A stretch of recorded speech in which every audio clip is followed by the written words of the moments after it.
What's up, everybody? Aiden here from Liquid Studio. In today's video, we're going to take a look at growth on Twitch. We're going to take a look at ways that you can build an audience and a community around your Twitch channel. Now, this is going to be a very in-depth and comprehensive video, so if you feel overwhelmed, please pause the video at times, take notes, go back and review anything. I'm going to put all of the information that I know and everything that I've learned about Twitch and social media into this video. Now, a little bit of background on me. My education is in commerce, specifically accounting, and I have had a home studio that I do with my brother that we've been working on now for the better part of about 15 years. So we're very knowledgeable with audio production and audio design, but we're brand new to Twitch. We just started streaming on Twitch. So I took all the information that I learned in school on marketing and all the information that I've been learning over the last year or so on social media and social media marketing, and I've combined that, and I'm going to discuss everything that I've been doing for my Twitch channel and ways that you can implement these tips and tricks into your own Twitch channel, and you can utilize these strategies for your own growth. So over the past year, I spent a lot of time researching social media growth and ways to implement social media marketing to use that to drive traffic to your Twitch channel. Now, I've came across a ton of great information online about this, and I find that most newer streamers have the broad strokes covered. For the most part, they'll have their overlay set up well using OBS, so that their stream looks good, it looks professional, their audio for the most part will sound good. They'll have their panels set up and all of their links all set up on their Twitch stream, and that's great. Those are early things you do need to focus on, and make sure you have a strong understanding of OBS, how to set up and how to run that, and your stream needs to look and sound like a professional stream. Then about half of the newer streamers that I've came across, they'll have some form of social media. They'll either have a Twitter account or an Instagram account or a Facebook page, or they'll usually have some sort of social media that they are creating content for. And now I found most of the streamers with their social media account, they're getting low engagement on it, and it's not doing anything to drive traffic for them from that platform to Twitch. So this work isn't translating into growth onto Twitch. They're still streaming for very low viewers, if any viewers at all, and most of them are streaming 5 days a week for 4 to 8 hours a day. So the first thing you want to understand is why people go to each platform. You want to be creating specific content for each platform with the intention of driving engagement and then funneling people from that platform to your Twitch channel. Now, YouTube is a must. And the reason why is Twitch is a non-discoverable platform. What I mean by that is any new streamers, you're going to be buried down at the bottom of the page. And for anybody to find your stream, they're going to have to scroll and scroll and scroll and scroll to be able to find your stream if they don't know of you and aren't searching for what your handle is on Twitch. YouTube, on the other hand, does not work like that. YouTube is a search database, so anybody can search anything into YouTube, and if you are effectively utilizing your title, your description, and your tags, you can rank for search on various topics. Now, the other great thing about YouTube is they also have a recommendation. So you can create a video and look at other videos that are similar to your video, check out what their tags are, and use some of those tags. What that'll do is that'll put your video in a recommendation for that, for anybody who watched that video. Now, you still have to have a great thumbnail because people are still going to have to want to click on your video, and your video has to look and sound great, or else people aren't going to stick around. But the difference is you can utilize the algorithm of YouTube and you can be discovered on that platform. The same is not true with Twitch. But that is not a reason to not stream. But you have to understand that, and that has to be part of your marketing strategy, that knowledge. Now, the first mistake I see Twitch streamers making with their YouTube channel is they're just clipping their Twitch stream and they're just putting that up onto YouTube. Well, the problem is like I said earlier, you have to understand why people are going to the various platforms. And no matter how great the gameplay footage is, YouTube clips of just people playing video games do not perform as well as clips that are specifically designed for YouTube. Now, it's not a major difference, but you just need to put a slight tweak on it. So you can take a clip of your Twitch stream that you like, and you can put some audio underneath it. You can maybe do some voiceover or some commentary or something, and then you can also take like pictures or GIFs or other videos, and you can splice some of that in as well into your clip. And then so you're making original content for the platform, and it's not a carbon copy of what your Twitch stream was. It's something that's different, and it's understanding why people go to that platform. So people are on YouTube, either they're looking to be entertained or they want to learn information for the most part. So if you can take your Twitch stream, clip that up, and do some stuff to it that makes it very entertaining or engaging for people to watch, those videos are going to do very well. And there's tons of examples of this. One example is if you type in Apex songs, you're going to get, there's a YouTube channel that they're specifically taking Apex characters and they're creating music and songs about these characters, and they're overlaying that to some Apex gameplay and some stock footage of these characters, and their videos are doing fantastic. So you just have to tweak your mindset a little bit about what you're going to do for your content. Now we're going to go much deeper into all of this further down into the video, but these are just some early ideas to kind of maybe get you thinking outside of the box a little bit on your content. So one idea I was throwing around with another streamer when we were talking, we were both console streamers, and I was just throwing around an idea. I was thinking, well, we could even do videos for YouTube content of the difference between console streamers and PC streamers. And we could poke fun at the two a little bit and like talk about the difference of monitors, or why it's better to be a console streamer because you're streaming on a 65-inch LED TV as opposed to a 23-inch computer monitor. Or another idea I had is we could talk about the difference with the in stereo systems. On console streamers can be playing at home on their 5.1 digital surround sound system, where PC streamers are always stuck to wearing headphones. Again, just some idea to take your Twitch content and to take the content you're already creating and just tweak it a little bit, add a little bit to it for the specifically for the various platforms. Now, one other thing you'll want to keep in mind with YouTube, you will want to post videos at least once a week. If you do not post videos once a week consistently, YouTube will not put any videos you create in the recommendation for anybody who's on the platform.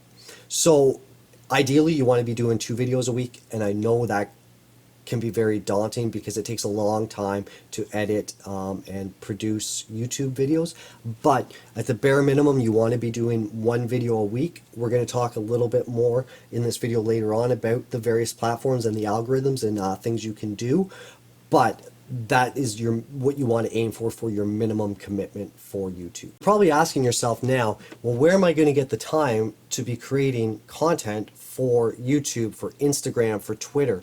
I'm streaming 5 days a week on Twitch for 4 or 6 hours a day, grinding that out, trying to grow. And what I would tell you is stop doing that. Now, I'm not telling you to stop streaming on Twitch, but I want you to have a different mindset with how to grow. So what I would recommend you do is scale that back to streaming 3 days a week or 2 days a week, depending on how much you're streaming now. Then take the time that you're saving and use that time to create your content for YouTube, for Instagram, for Twitter. Use that time to research ways that you are going to grow and strategies that you're going to implement to grow on Twitch. This is where all the videos and advice on social media growth and Twitch growth seem to stop. And all that information is great, and there's a ton of valuable information there that you can apply and you are going to see results from.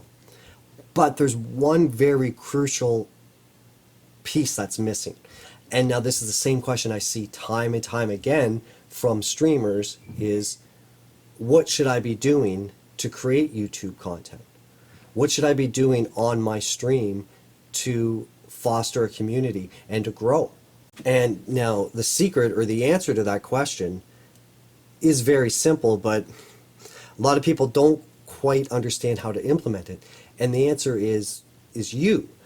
And what I mean by that is you have to figure out for yourself what your interests are, what you're knowledgeable about, what your passions are, what drives you, other than the game that you're playing. So you need to really think about that. And then you need to take those answers that you come up with, you need to implement those to your stream. You need to implement that to your YouTube content. You need to implement that to your Instagram account. Now, what I mean is you need to take parts of your personality and you need to showcase that, essentially. So now you want to implement that to all your social media. And you're going to want to look into groups, forums, Reddit, and subreddits that are aligned with the list that you made. And then you're going to look to be a part of that community, offer advice in it. You're going to want to post in it, you're going to want to be engaged in those groups. Then, when you create your own social media content, you're going to then be able to share that information and those posts in these communities. And now I'm not talking about just randomly spamming them with information that isn't relevant. You're going to want to look into, like I was talking about, communities that are what you're interested in, the stuff that you're talking about on your stream, the stuff that you're making your YouTube videos about. Now, here's an example of a way I've implemented that. Like I said, our Twitch stream is all about music and music production, but I take other parts of our personality and other parts of our interests and I incorporate that especially into our social media. So how I've done that is we have 2 Havanese dogs. They're smaller dogs, but they look great in pictures and in photos. So what we do is a lot of times when we're around the house, we'll do videos or we'll do little pictures with them around some of our studio gear. And we'll post those up on our Instagram and our Twitter or our Facebook or what have you. But then I'll also post those because they're Havanese dogs, I'm in a couple Havanese groups on Reddit and I'll post the pictures in there, or on Facebook and I'll post the pictures on there. Again, it's because you're part of that community and you're part of that group. So you're providing them with content, you're engaged, you're responding to their content. It's just a way that, again, you can build an audience and get people who have similar interests as you, people who are going to want to hear what you have to say on stream or are going to be interested in the things you're talking about on stream. You're able to build a community with them outside of Twitch and then hopefully funnel them to Twitch. So now you're also going to want to implement these into your live stream. Now, again, there's going to be no hard and fast formula to this because everybody's going to have different interests, different hobbies, different things that they're into, right? So some quick examples are like, I was thinking like if you're into pottery and you make pottery, a cool idea would be is on your stream, drink out of mugs that you made yourself and talk about that. Again, it's a way to get conversation going, keeping the stream active, keeping engagement going, but it's all around things that you're interested in and knowledgeable on. And another idea is even if you're just in school, you can talk about subjects you're taking in school or an essay you're working on or a book you're reading right now, or even like movies you're into, other games you're into. So you're going to want to take these interests and then you're going to want to find ways to incorporate this into the stream. Again, it's going to be different for everybody, but for an example, for me, we have a large collection of various rock and roll mugs around our house that we've collected over the years.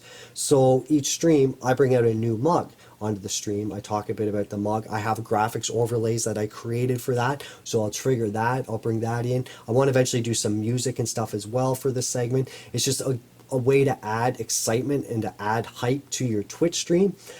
but it's in a way too that's natural, and it's around things that you are genuinely excited about and that you're genuinely interested in, and people are going to feel that connection, and that is what's going to help you grow and build an audience and build a community. Just having the ideas of, oh, I just want viewers to in here watching my stream, that's not how you're going to foster sustainable growth. You will be offering something to your viewer other than just them watching you play video games. You're offering entertainment to them, or you're offering information to them, whatever it is, but they're getting something more out of it than just hanging out there and watching you play video games. And there's a YouTube channel that you have that's linked to your Twitch account to give your viewers more information or more knowledge or more sources of information that they can receive from you. One big thing to remember is most people use social media for two reasons: either entertainment or utility. They're gaining information or they're learning something from it. You want to keep those two concepts in mind when you're creating content for social media. Now, that was kind of broad strokes of a lot of information. Now we're going to really dive deep into actionable information and plans that you can put in place for these different social media platforms. So I'm going to share all the information that I've learned over the last year and a half about these platforms, how the algorithms work, and what you can do to capitalize on the growth on these platforms. Thanks everybody for checking out our video. If you enjoyed it, please like, subscribe, and hit the notification bell to stay up to date on new videos that we release. You can also connect with us on social media, Twitter @LiquidStudio2 and Instagram @LiquidStudioProducers. We host a live stream every Monday and Thursday night at 7 p.m. Eastern Standard Time on Twitch at twitch.tv/LiquidStudioProductions. Come, hang out, talk, and create music with us. We post all the songs we create to SoundCloud, soundcloud.com/LiquidStudioProducers. We list the key and BPM of each song. You can then download the songs, add your own vocals and instruments to create your very own songs, or just enjoy the music for yourself. Also, if you're a content creator, you can use any of the songs we create as royalty-free music for your own video content.